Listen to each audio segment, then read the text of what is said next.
What is up, guys? Rick Kakis here with a pretty awesome video to share with you guys today.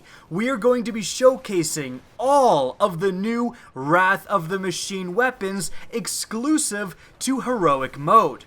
Now, the purpose of this video is really just to introduce you guys to this loot at a base level, go over their perks and how they work, as well as some gameplay and my first impressions. Now, let's start out here with the primaries. And the first primary we're going to go over is the new Wrath of the Machine Heroic Mode Pulse Rifle, the Steel Medulla.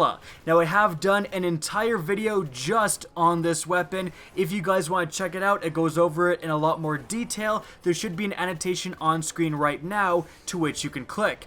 But let's still go over this weapon in this video on a base level. Firstly, let's take a look at its perks. Whirlwind's Curse is going to be a passive perk on all of the weapons we're seeing today.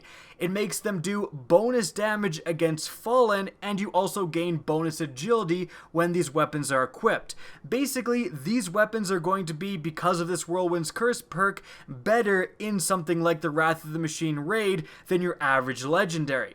Furthermore, this weapon has full auto, making it a lot easier to use. It has the choice of 3 with nothing incredibly substantial, and then we end with the Sign of 4 perk. This is the unique perk for this weapon. What it does is that when you get 4 bursts on a single target, the 4th burst will do bonus damage. In fact, it'll do 1/3 extra damage than normal, which is decently useful. It's going to most commonly come up against bosses or other higher tier enemies where you're actually getting 4 bursts on them rather than just normal dregs and vandals, which you're likely going to kill within the first 3 bursts, and it's pretty decent. I mean, bonus damage is bonus damage. 1/3 extra damage definitely isn't the most, but it's likely going to outperform other pulse rifles because of it. The main sticking point of this weapon, and the reason why I actually do really like using the Steel Medulla, is that it's incredibly easy to use. It's a full auto pulse rifle, and by the way, it is a Hawka pulse rifle, so it's going to shoot in bursts of 4, but like I was saying, it's just incredibly easy to use, and especially because of those incredible base stats. Great starting range, really good starting stability, fantastic starting reload, fair magazine size, literally nothing to criticize in terms of the statistics of this weapon. So very effective against the massive amount of ads that are thrown at you in the Wrath of the Machine, for example, and also great against bosses. It's very easy to get those consistent headshots because it's a very accurate weapon. You just line up the sights and hold the trigger, and that bonus damage is another benefit as well. Overall, this is a great weapon and definitely going to be one of the more desirable pieces of raid loot you can acquire from the Wrath of the Machine Heroic Mode. Now let's move on to the Fever and Remedy hand cannon. This weapon is going to fit into the most common damaging tier of hand cannons, tying things like the Palindrome and the Devil You Know. Unlike those weapons, however, you actually get to choose your ballistics for this hand cannon, so you can mess around with the damage. Now, the Wombo Combo perks for this weapon are firstly reactive reload. Reloading after you get a kill is going to give this weapon a damage bonus.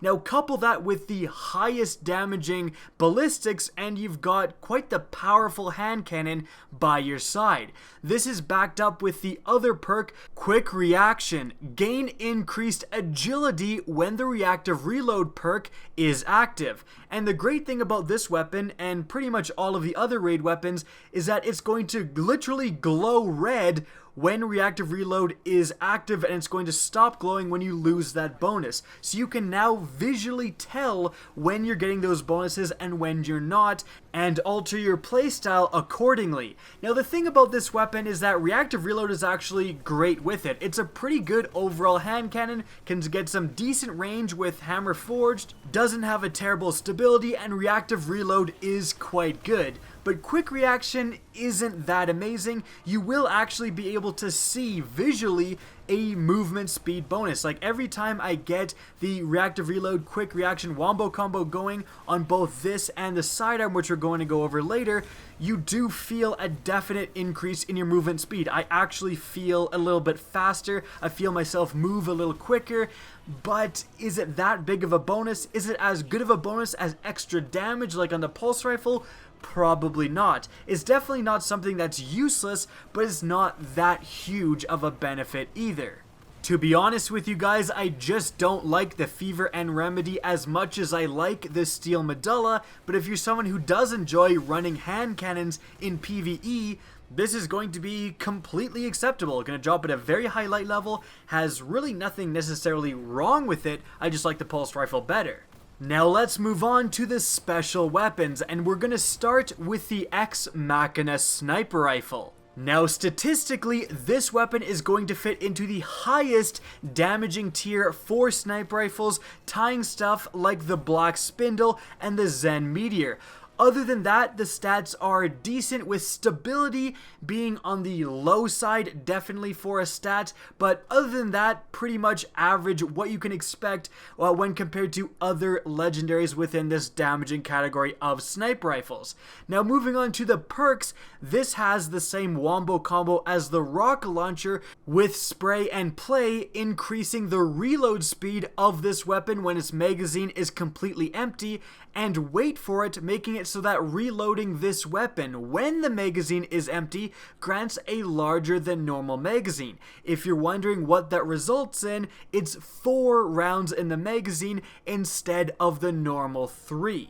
The other standout perk I'd say for this weapon is Quick Draw, letting you switch to this weapon even faster. Quick Draw is a very desirable perk on all snipers, and the Ex Machina is no different. Now overall, I'd definitely say that this is a pretty darn good sniper rifle. I see a lot of people using the Devil's Dawn, which is the strike exclusive sniper that falls into the same damaging category for some of the endgame activities, including the raid, and I think the Ex Machina is just better.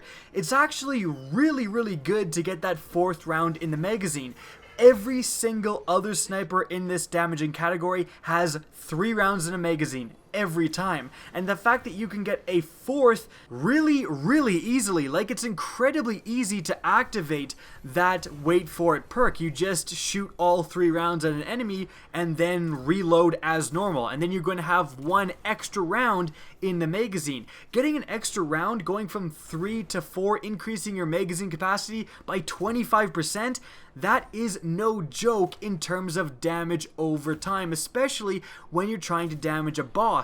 And when you're fighting a boss, when you're fighting Vosik or any other sort of boss, you can just use this weapon as you would any other sniper, start shooting him, and then as soon as you run out, reload. But when you reload, of course, you're going to get that magazine bonus, making your damage output just straight up better than something like the Devil's Dawn. Not as good, obviously, as the Black Spindle within the same category, but of course, you don't have to give up an exotic slot to use this weapon.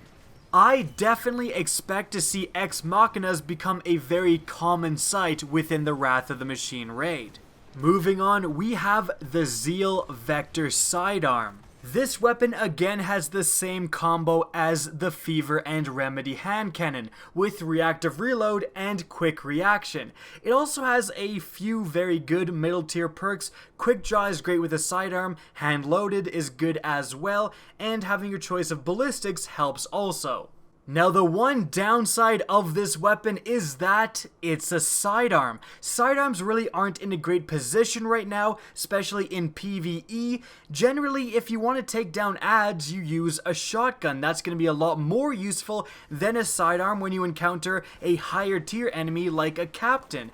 And then if you want to take down a boss, you use a sniper rifle. And so what do you use a sidearm for?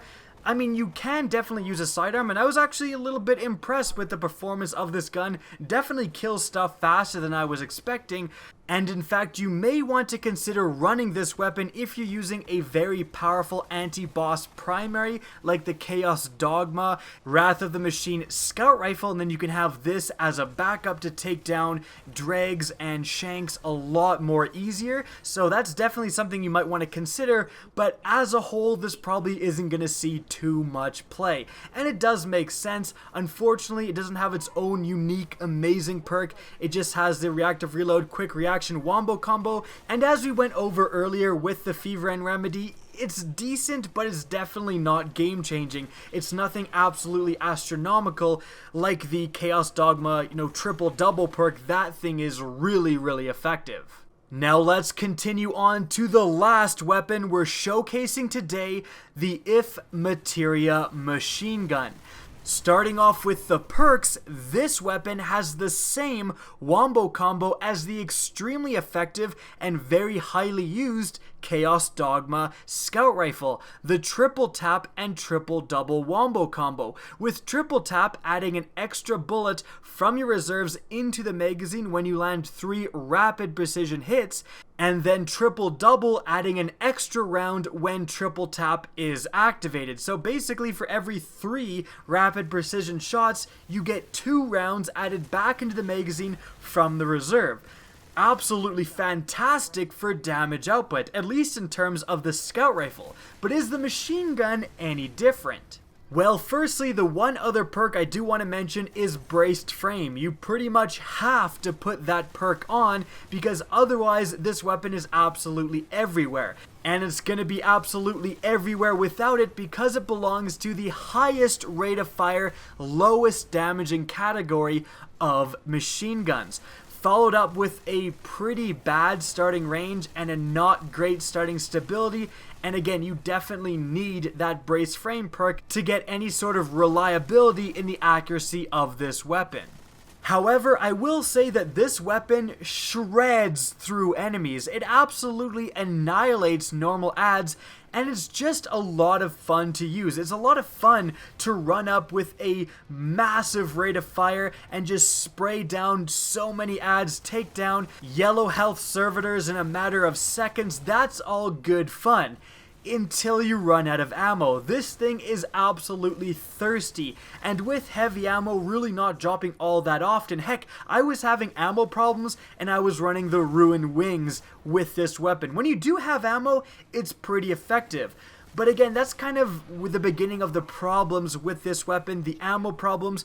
Triple tap and the triple double perks don't actually help that much. You see, with the scout rifle, you usually have a big reserve of primary ammo that you can for sure use up. But with a machine gun and you're getting heavy ammo a lot less, that isn't really the case. And the fact that it takes the extra bonus ammo out of your reserves isn't great. And also, again, the accuracy problems means that you're not activating triple tap and triple double that reliably. You are getting, 10 plus rounds back into the magazine easily when you're fighting, let's say, a servitor, but when you're fighting normal enemies, when you're even trying to fight a boss, you're missing a lot, especially if you're at any of the normal engagement distances you find yourself in, let's say, the Wrath of the Machine. Like, this weapon is very good at activating its perks when you're right in something's face and you can just shove your sights into the crit.